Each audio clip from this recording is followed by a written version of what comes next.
hari ini. Kita akan memulaikan ibadah kita pada pagi hari ini, kita angkat pujian kita. Kemurahan Tuhan.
Bersyukur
segala kebaikan-Mu Tuhan. Pada pagi hari ini Tuhan, seberapa kami yang hadir Tuhan, kami mau menaikkan puji-pujian kami, penyembahan kami yang terbaik buat Tuhan. Biarlah apapun yang kami lakukan pada pagi hari ini Tuhan, boleh menyenangkan hati Tuhan. Terima kasih Bapa di surga untuk kasih setia-Mu. Kami ada sampai hari ini semata-mata karena kebaikan. Haleluya. Meskipun cuaca sedang hujan, tapi tidak membuat kita tidak berbahagia pada pagi hari ini. Kita akan mengangkat puji-pujian kita yang berkata Gloria.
Selanjutnya saya buka ruang kesaksian bagi jemaat Tuhan yang ada. Pada jemaat Tuhan yang ingin menyampaikan saksi, silakan maju ke depan.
Benar Tuhan, kami rindu membawa hati kami kepadamu karena hanya di dalam saja ada pengharapan. Dunia itu dari kami. Kami patahkan segala jenis kuasanya di dalam nama Yesus. Hanya otoritas Tuhan yang berada di tempat ini. Kami siap menerima kebenaran firman-Mu dalam nama Tuhan Yesus Kristus. Haleluya. Amin. Puji Tuhan, silakan duduk Bapak Ibu Saudara sekalian yang dikasihi oleh Tuhan. Ya, masih di dalam suasana tahun baru Bapak Ibu Saudara. Sampai bulan Februari itu masih ada beberapa Natal yang akan diadakan. Batur, pulang kampung dan berwisata. Ya, ditambah lagi dengan cuaca yang kurang mendukung pada saat ini. Tapi tidak mengurangi sukacita kita dalam kita beribadah kepada Tuhan. 1 Yohanes pasalnya yang keempat. Surat Yohanes yang pertama pasal 4 ayatnya yang ke-8. Mungkin bisa dibantu dari multimedia. 1 Yohanes pasal 4, saya ulangi maaf, 1 Yohanes pasal 4 ayatnya yang ke-18, kita baca ayat yang ke-18.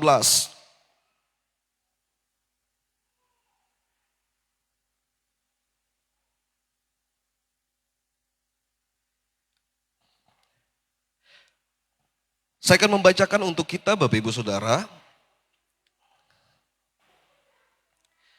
Di dalam kasih tidak ada ketakutan, kasih yang tidak sempurna di dalam kasih. Nah, Bapak Ibu Saudara,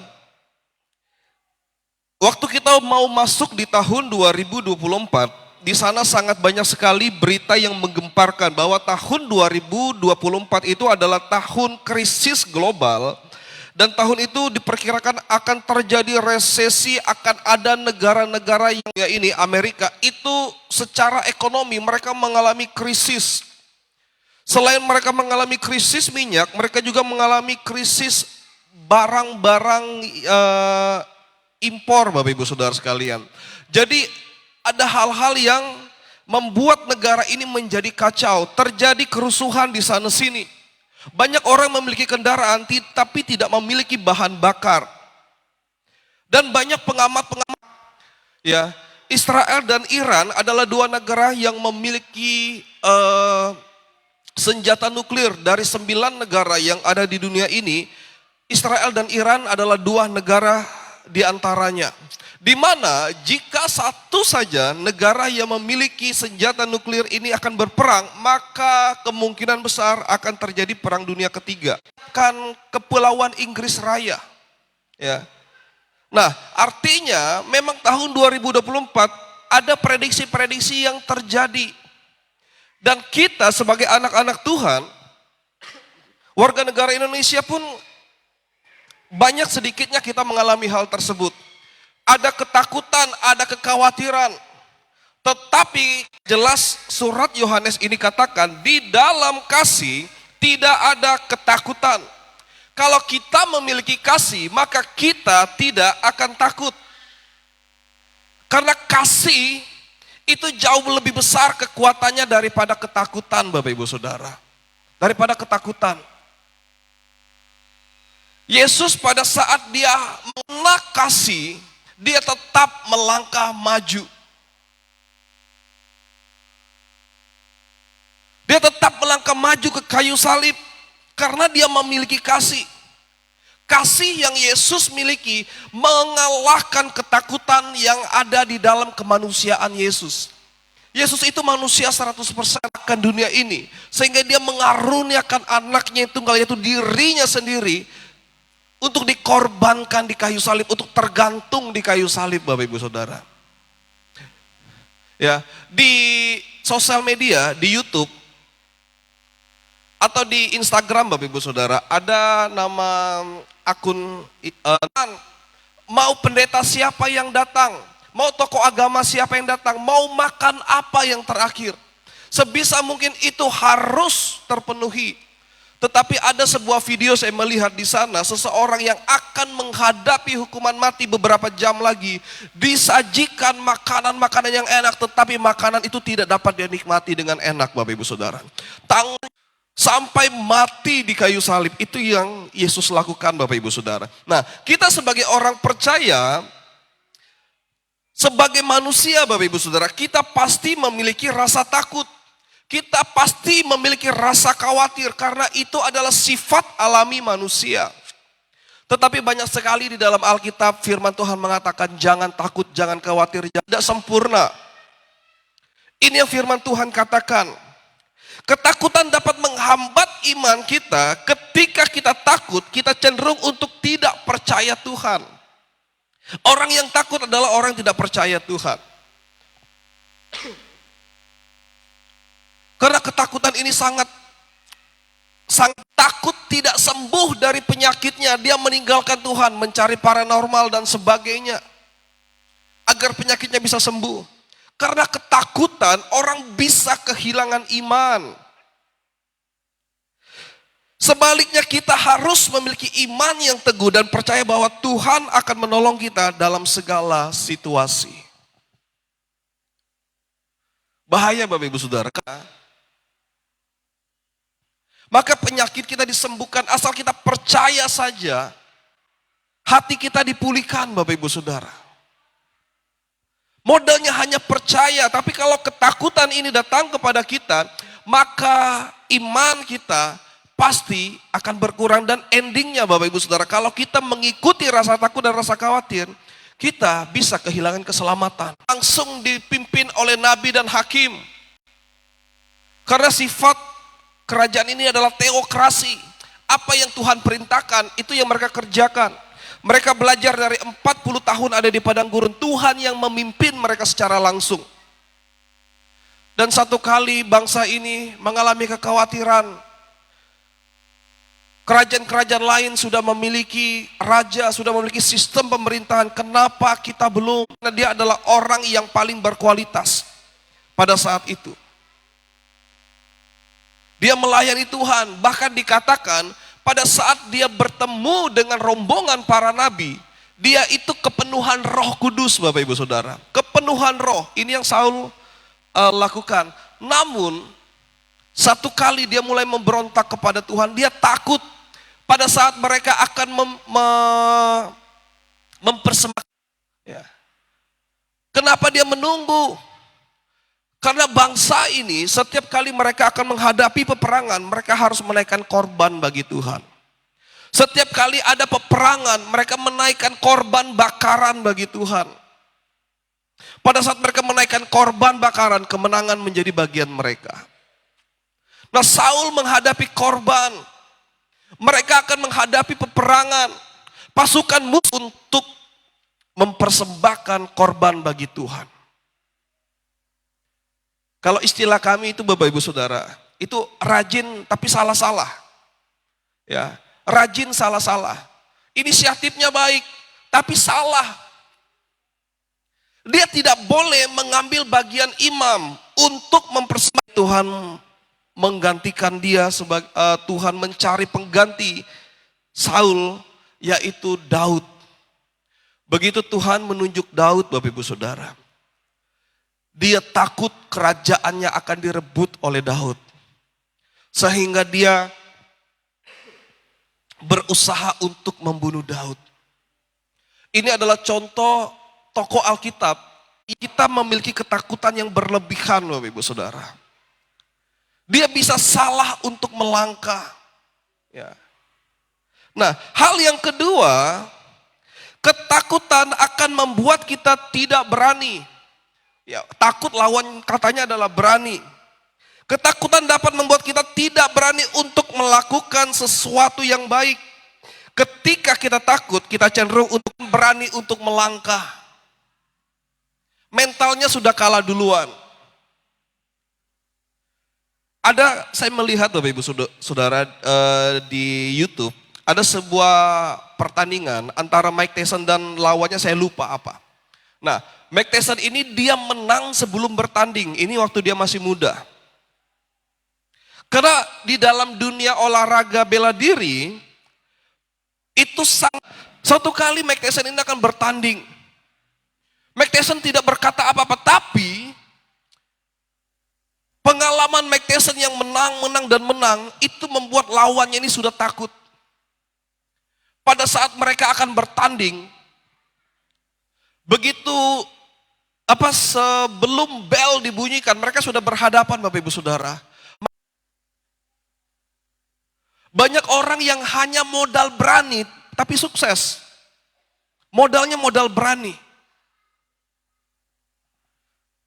Kita tahu siapa rasul-rasul yang melayani Tuhan. Itu mereka keberaniannya luar biasa Bapak Ibu Saudara. Berbeda sebelum mereka dipenuhkan oleh Roh Kudus. Petrus ini orangnya kolerik. Maunya dia ada di depan, dia pemimpin. Dia tidak mengenalnya. Berapa kali Bapak Ibu Saudara? 3 kali dia menyangkal Yesus. Seorang pemberani yang dikenal. Dari antara murid-murid dia adalah orang yang paling berani. Tetapi pada saat ditanya, apakah kamu salah satu pengikut Yesus? Dia katakan, tidak, saya tidak kenal. Dia takut Bapak Ibu Saudara. Dia takut. Mereka pergi Bapak Ibu Saudara. Mereka tidak takut terhadap kematian. Mereka tidak takut terhadap penyiksaan. Kemanapun Tuhan utus mereka, mereka berani. Kita yang ada pada saat ini, kita adalah buah pelayanan dari rasul-rasul. Mereka luar biasa apa yang rasul-rasul hadapi Bapak Ibu Saudara. Semua rasul-rasul mengalami penganiayaan. Dan hampir semua mati karena dianiaya kecuali Yohanes. Dia pun mengalami penganiayaan yang luar biasa. Dia digoreng hidup-hidup, dia dilemparkan ke tambang batu bara di Pulau Patmos. Dia berkata Wahyu itu duluan ditulis daripada Injil Yohanes. Nah, karena keberanian, banyak orang takut tidak berani melangkah. Ada orang yang takut untuk berbisnis. Karena dia berpikir, wah mungkin kalau saya berbisnis saya akan rugi. Rugi itu resiko Bapak Ibu Saudara. Dia belum mencoba. Tapi setelah dia coba, apa yang bisa kami bantu? Kami kadang-kadang seharian ada di rumah sakit, ya, baru pulang itu malam, tunggu disuruh pulang oleh satpam baru kami pulang Bapak Ibu Saudara. Apa yang kami bisa bantu, kami coba bantu, kami katakan. Karena orang tua dan mertua dalam keadaan kurang sehat, jadi kami inisiatif ke sana. Selama kami di sana Tuhan kirimkan orang-orang yang mendukung kami. Ya, ada jemaat dulu yang berada di tempat ini, dia pinjamkan kendaraan. Bapak Ibu Saudara, saya ingat sekali. Dia mengajar di SMA Bulungan dengan gaji yang dia katakan hanya pas untuk makan. Ya. Tapi setelah dia memulai bisnisnya di Kota Tarakan, Tuhan memberkati dia. Dan dia katakan, kenapa enggak dari dulu ya saya begini? Sehingga ijazah sarjananya. Oleh sebab itu kita harus berani karena kita tahu ada Tuhan yang menolong kita. Hal yang ketiga, ketakutan akan menghancurkan keseimbangan hidup. Ketakutan dapat menghancurkan keseimbangan hidup kita. Ketika kita takut, kita cenderung untuk tidak memiliki otak ini merangsang, mengeluarkan hormon ketakutan di dalam tubuh kita. Yang tadinya otak ini memproduksi hormon penyembuh di dalam tubuh, tapi dia memproduksi hormon yang membuat pertumbuhan kita tidak baik. Akhirnya penyakit itu mudah untuk menyerang kita. Terjadi ketidakseimbangan yang terlalu dalam, sehingga membuat tubuh menjadi lemah. Nah, demikian juga kita, kalau kita mengalami ketakutan, maka kehidupan kita tidak akan seimbang. Seharusnya kita bisa bahagia, tapi karena takut, kita tidak akan mampu untuk bahagia. Hal yang keempat, kasih yang sempurna melenyapkan takut. Seorang laki-laki, dia akan mulai berani kalau dia sudah menikah. Kenapa Bapak Ibu Saudara? Karena sudah mulai ada tanggungan. Waktu belum menikah, mungkin pekerjaan masih pilih-pilih. Karena mengasihi istri, mengasihi anak-anak, ada tanggungan. Di Tarakan saya dengan Victor Bapak Victor kami sharing dalam kendaraan, kami antar jemput dari rumah sakit ke rumah, kembali ke rumah sakit, kami berdua. Yang kami sharingkan apa Bapak Ibu Saudara? Tentang hati Bapa. Hati Bapa. Itulah hati Bapa. Kita tidak akan pernah tahu bagaimana hati Bapa kalau kita tidak pernah memiliki anak. Setelah kita memiliki anak, kita tahu, oh ini tuh hati Bapa. Bahkan kita rela mengorbankan nyawa untuk anak kita. Karena anaknya yang baru lahir Bapak Ibu Saudara, itu ditinggal sendiri selama merawat istri yang operasi. Dia katakan saya sedih melihat. Itulah yang Yesus lakukan.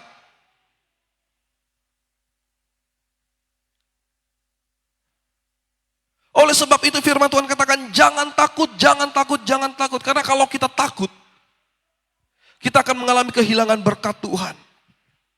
Banyak hal-hal yang membuat kita tidak dapat lakukan, yang tidak dapat kita lakukan kalau kita merasa takut. Keluar dari tanah Mesir, Tuhan yang berjanji Tuhan akan menyertai mereka. Apakah mereka takut? Iya, mereka takut. Musa pun takut Bapak Ibu Saudara. Tapi orang-orang yang takut ini Tuhan tidak izinkan mereka sampai ke tanah perjanjian. Bahkan Musa sendiri pun Tuhan tidak izinkan dia untuk sampai ke perjanjian. Karena dia takut. Dia khawatir. Padahal Tuhan yang berjanji Tuhan menyertai kita. Yesaya pasal 41 ayat takut. Itu namanya iman. Iman itu kita percaya hal yang belum kita lihat. Kita percaya janji Tuhan. Hal yang kedua, agar rasa takut itu tidak ada di dalam diri kita, Tuhan meneguhkan kita. Tuhan juga berfirman, aku akan meneguhkan dan menyertai engkau. Kata firman Tuhan kita Bapak Ibu Saudara, dia melakukan setiap janjinya. Kemudian hal yang berikutnya Bapak Ibu Saudara, kita ingat pertolongan Tuhan. Tuhan yang menolong kita. Ada lagu yang mengatakan, berkat Tuhan mari hitunglah. Kalau kita menghitung berkat Tuhan, niscaya kita akan kagum dengan karyanya Bapak Ibu Saudara. Kita di tahun 2024, Tuhan yang sama yang akan menolong kita di tahun 2025. Kalau Tuhan sudah tolong anak pertama kita, Tuhan juga akan tolong anak kedua kita. Kalau Tuhan sudah sembuhkan penyakit kita di hari-hari yang lalu, Tuhan yang sama yang akan menyembuhkan penyakit kita di hari-hari ini. Itu yang kami imani Bapak Ibu Saudara. Ini tidak ada apa-apanya dibandingkan dengan pencobaan-pencobaan yang dia alami hari-hari sebelumnya yang sudah Tuhan tolong berkali-kali Bapak Ibu Saudara. Tetapi tidak takut. Kami mengucap syukur kepada Tuhan Bapak Ibu Saudara. Di dalam keluarga kecil kami, semuanya cukup. Terkadang kami menghitung-hitung dengan hitungan kami, kayaknya nggak cukup deh untuk bisa dibantu. Tapi dananya dari mana saya katakan? Istri saya menguatkan saya, kalau Tuhan sudah tolong kita di hari-hari yang lalu, Tuhan yang sama yang akan menolong kita di hari ini. Tuhan cukupkan Bapak Ibu Saudara. Semuanya tepat pada waktunya. Jangan takut, jangan khawatir. Kita masuk di tahun 2025 ini. Segala ketakutan kita tinggalkan. Tuhan akan menolong kita. Dia katakan, aku sekali-kali tidak akan meninggalkan engkau. Surat Yohanes mengatakan, aku sekali-kali tidak akan meninggalkan engkau. Karena dia adalah Allah yang setia dan adil. Dia akan perhitungkan setiap kesetiaan dan ketaatan kita. Kalau kita sudah taat kepada Tuhan, kita setia kepada Tuhan, tidak ada alasan untuk kita takut Bapak Ibu Saudara. Di hadapan Tuhan, Tuhan yang berjanji. Maka Tuhan akan menepati setiap janji.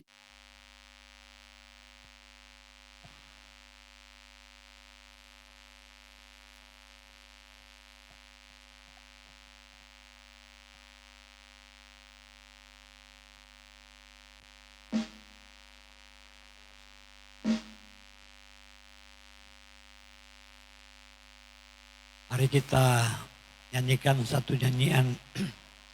Haleluya.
Bersungguh-sungguh lagi kita nyanyi, tak tersembunyi kuasa Allah.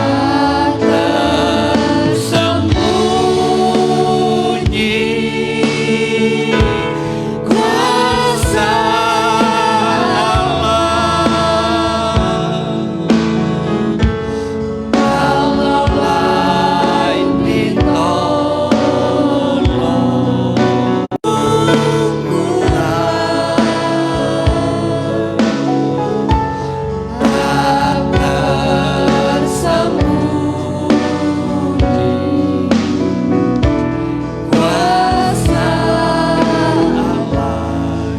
Sembah Dia, haleluya, haleluya, haleluya, haleluya,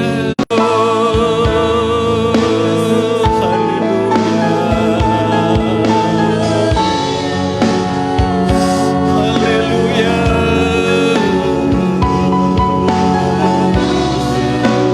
Yesus, terpujilah.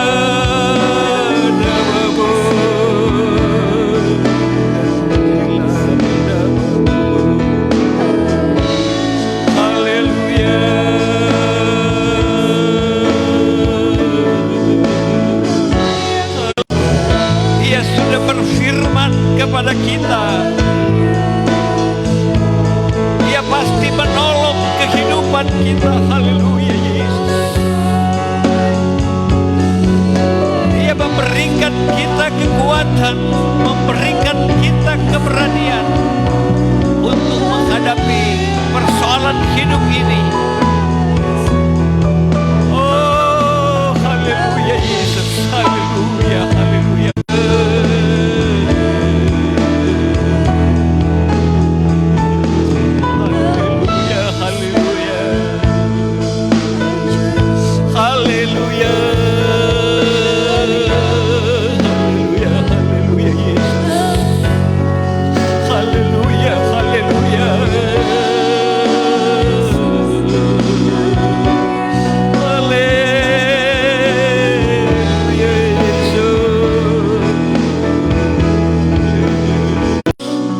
Engkau ada bersama-sama dengan kami.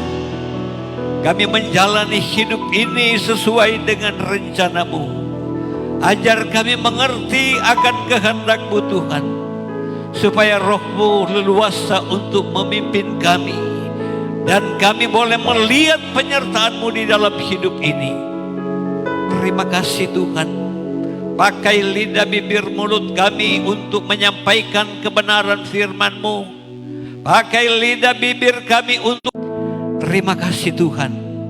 Kami yakin firman ini membekali kami dalam hidup kami, dalam menjalani tahun-tahun yang akan datang ini. Dan kami melihat penyertaan Tuhan luar biasa di dalam kehidupan kami. Tolong kami Tuhan. Kalau kami sakit, kami percaya Engkau penyembuh kami. Kalau kami bimbang, Engkau menetapkan jiwa kami. Kalau kami mau undur, Tuhan Engkau kembalikan. Kami sudah dengar, dalam nama Yesus Juru Selamat kami. Haleluya, haleluya, amin. Silakan duduk dan kami serahkan kepada pemimpin pujian.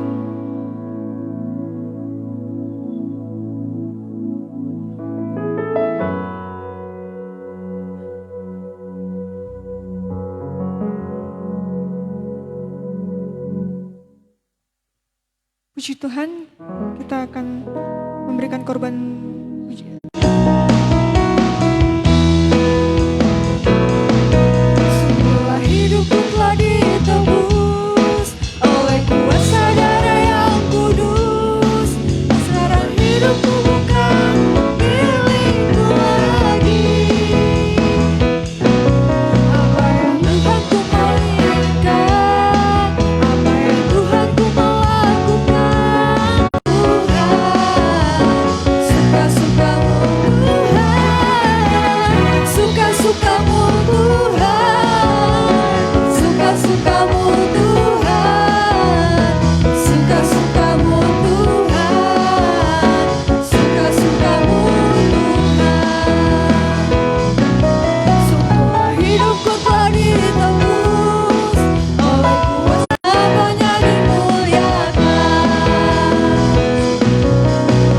Suka-sukamu Tuhan, suka-sukamu Tuhan, suka-sukamu Tuhan, suka-sukamu Tuhan, suka-sukamu Tuhan, suka-sukamu Tuhan, suka-sukamu Tuhan, suka-sukamu Tuhan, suka-sukamu Tuhan, suka-sukamu Tuhan, suka-sukamu Tuhan, suka-sukamu Tuhan, suka-sukamu Tuhan, suka-sukamu Tuhan, suka-sukamu Tuhan. Puji Tuhan, kita akan mendengarkan pengumuman. Saya berikan kepada hamba ya.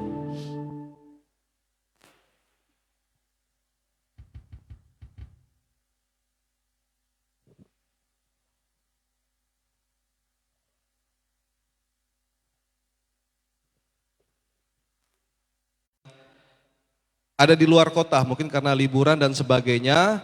Nanti minggu depan di awal minggu pertama di awal bulan kita akan mengadakan rapat selesai ibadah. Jadi kalau ada usulan-usulan yang mungkin Bapak Ibu Saudara ingin sampaikan bisa untuk kemajuan pekerjaan Tuhan di tempat ini. Mungkin ada yang perlu kita kritisi, mungkin ada yang perlu kita tambah dan sudah ada. Kita dukung dalam doa Bapak Ibu Saudara untuk Ketua Pemuda Saudari Diana saat ini ada di rumah sakit, kemarin menjalani operasi usus buntu. Kita dukung dalam doa dan kemudian kita juga berdoa untuk Ibu Fitri dalam masa pemulihan pasca operasi dan anak terkasih dari Bapak Victor, anak kedua yang Puji Tuhan, kita berada di penghujung ibadah kita. Kita akan mengakhiri serangkaian ibadah kita pada pagi menjelang siang hari ini. Saya undang semuanya untuk bangkit berdiri, kita angkat pujian kita. Aku percaya.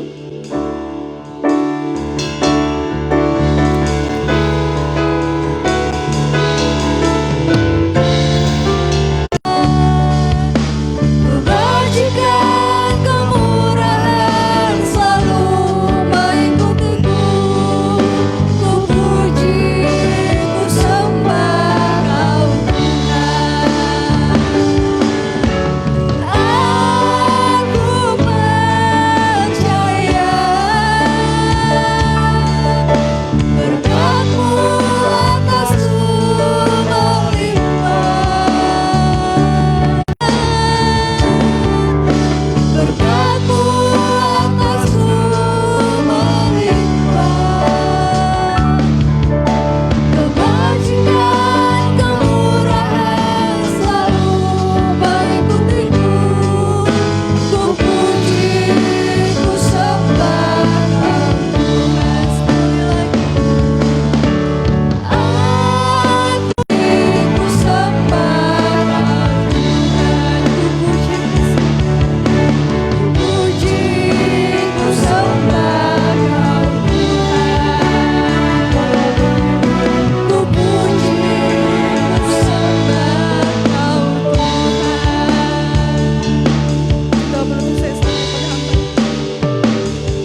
ulurkan kepada saudara-saudara kami yang sakit pada saat ini, supaya mereka boleh melihat kesembuhan daripada Tuhan, nama Tuhan dimuliakan.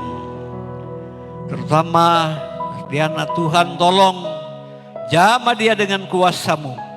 Demikian Ibu Fitri, keluarga Pak Victor, Tuhan tolong biar Engkau sembuhkan semua kekurangan kami, supaya kami mau hidup baru di dalam kemurahan Tuhan, dan kami ingin melihat kasih sayang-Mu dalam hidup kami. Terima kasih Tuhan, terima kasih. Inilah menjadi doa kami. Kita angkat kedua belah tangan kita. Kekasihku, marilah kita pulang dengan sejahtera. Kalau bala berkat daripada Tuhan dalam kuasa Roh Kudus biar menyertai kita sekalian pada hari ini sampai hari Maranatha.